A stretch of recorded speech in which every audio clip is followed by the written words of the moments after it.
Ağabey, ayrı oba sana emanettir. Gözün arkada kalmasın Osman Bey. Eyvallah ağabey. Osman Bey. Dikkat edesin. Eyvallah Bamsı Bey.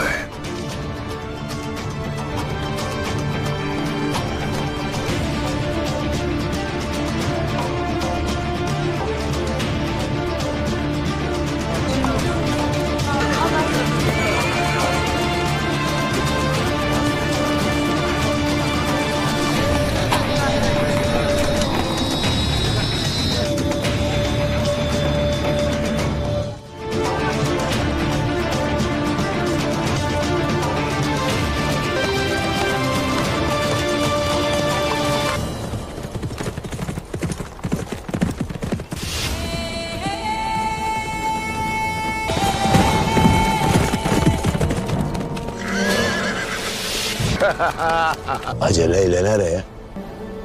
Sen bu demosun yarı saat Tekfur'un hizmetinde olduğuna emin misin?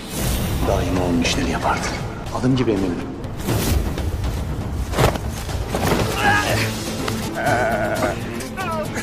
Kurbanlık koç gibi etini kemiğinden ayırdığımızda...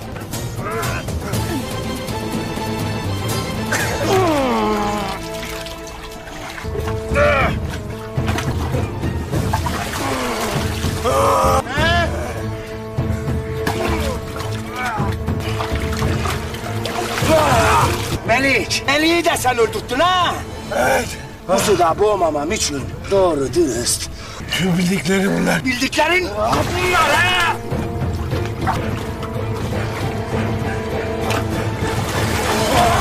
İşitmedim. Nikola, Tekfur Yaşar'la birleşip Toga'ya saldıracak.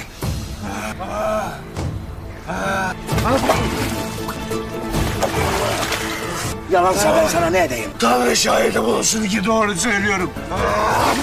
Doğru mu değil mi göreceğiz. Alper! Esir çadırına götür.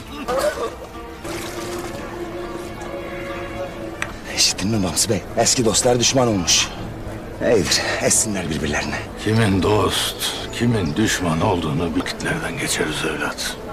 Derdin biri gitmeden diğeri gelir. Uludağ'ın karı çok olur. Osman Bey de büyüdükçe, senin gibi bir ağabeyi oldukça çizmelerinin altınlar olur evelallah. Eyvallah Bamsı Bey, eyvallah.